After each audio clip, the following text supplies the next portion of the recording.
ओम शांति। आइए सुनते हैं 7 नवंबर 2023 के ईश्वरीय महावाक्य के शिव बाबा की ज्ञान मुरली।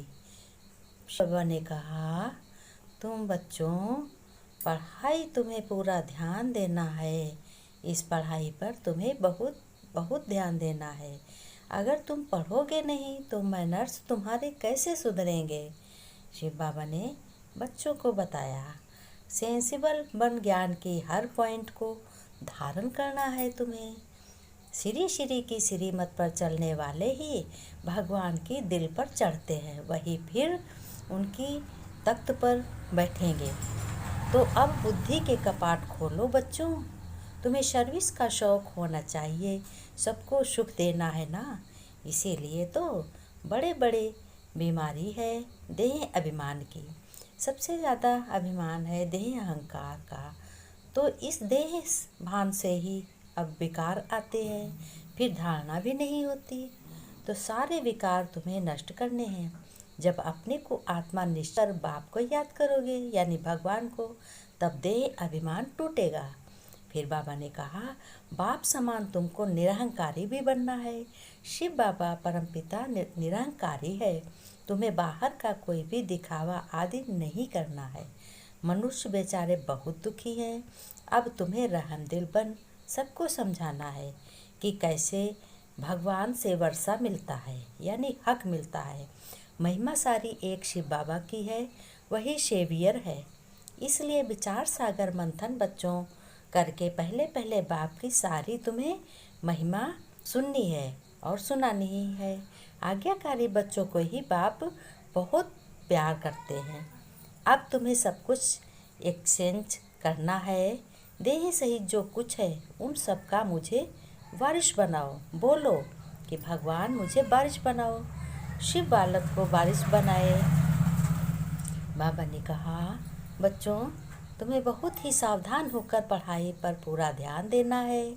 ऐसे नहीं कि हमारा तो डायरेक्ट शिव बाबा से कनेक्शन है, ये कहना भी देह में अहंकार आना है। हर मनुष्य आत्माओं में अहंकार आना है। फिर शिव बाबा ने कहा, बच्चों, अविनाशी तीर्थ स्थान है कैसे है। भारत बाप का बर्थ प्लेस होने के कारण अविनाशी खंड है। इस अविनाशी खंड में सतयुग और त्रेता युग में चैतन्य देवी देवता भी राज्य करते थे और तुम युग चैतन्य देवी देवता राज्य करते हैं। उस समय के भारत को शिवालय कहा जाता है। फिर बाबा ने कहा, फिर भक्ति मार्ग में जड़ प्रतिमाएं बनाकर पूजा करते, शिवालय भी अनेक बनाते। तो उस समय भी तीर्थ हैं, इसलिए भारत को अविनाशी तीर्थ कहा जाता है। बाबा ने कहा, यह कौन सी सावधानी कौन सावधानी दे रहे हैं कि थक मत जाना, वो रात के राही, यह सिर्फ बाबा कहते हैं। कई बच्चे ऐसे भी हैं जो समझते हैं कि हमारा तो शिव बाबा ही है, उनसे हमारा कनेक्शन है, परंतु वह भी सुनाएंगे तो ज़रूर ब्रह्मा मुख से सुनाएंगे ना। कई समझते हैं शिव बाबा हमको डायरेक्ट प्रेरणा करते हैं, परंतु यह समझना बच्चों रॉन्ग है। शिव बाबा शिक्षा तो जरूर ब्रह्मा द्वारा ही देंगे। तुमको समझा रहे हैं कि बच्चे थक मत जाना, भल तुम्हारा शिव बाबा से कनेक्शन है। शिव बाबा भी कहते हैं, मन मना भव, मुझे याद करो। शिव बाबा ने कहा, मुझे याद करो। बाबा ने कहा, बच्चों, बाबा कनेक्शन तो चाहते हैं। ये एक इंजीनियर था, ये मशीन की खराबी को समझा। बाबा ने कहा, सबको सुख देना चाहिए। स्कूल में नंबरवार पढ़ने वाले तो होते ही हैं, ना पढ़ेंगे तो उनके मैनर्स भी खराब हो जाएंगे। बाबा ने कहा, बच्चों, तुम्हें मैनर्स अपने खराब नहीं करना है, तुम्हें आगे से आगे मैनर्स को अच्छे से धारण करना है और अपने नंबर को आगे बढ़ाना है, क्योंकि अच्छे अच्छे मैनर्स तुम्हें लाने हैं। ये अविनाशी पढ़ाई है और ये बच्चों तुम्हारे सभी जन्मों के लिए है।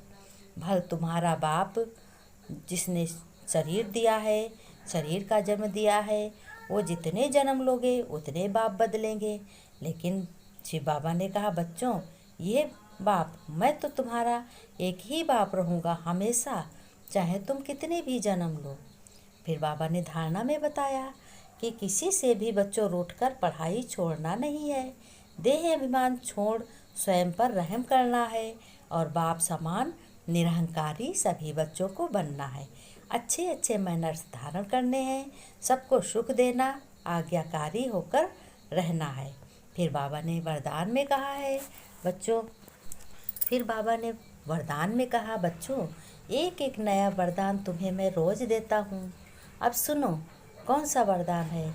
बच्चों, लास्ट में फाइनल पेपर का क्वेश्चन होगा, लेकिन सेकंड में फुल स्टॉप और कुछ भी याद ना आए। बस बाप और मैं, तीसरी बात याद ना आए। सेकंड में मेरा बाबा, दूसरा ना कोई। सोचने में भी समय ना लगे, लेकिन टिक जाए, हिले नहीं, क्योंकि क्या का क्वेश्चन उत्पन्न हो तब नष्टो मोहा स्मृत स्वरूप बनेंगे। इसलिए तुम्हें रोज अभ्यास करना है, चाहे विस्तार में आए चाहे जब समेट लें। ब्रेक पावरफुल होना चाहिए। बाबा ने स्लोगन में बताया बच्चों, तुम्हें स्लोगन में क्या याद करना है। होमवर्क तुम्हारा क्या है। जिसे स्वमान का अभिमान नहीं है वही सदा निर्माण है। फिर बाबा ने नमस्ते किया है। मेरे रूहानी बच्चों, मीठे मीठे सिक्के लगे बच्चों, माता पिता का, बाप दादा का याद प्यार और नमस्ते नमस्ते, गुड मॉर्निंग। फिर बच्चों ने नमस्ते की, रूहानी बाप की, रूहानी बच्चों को याद प्यार, नमस्ते नमस्ते, गुड मॉर्निंग, ओम शांति।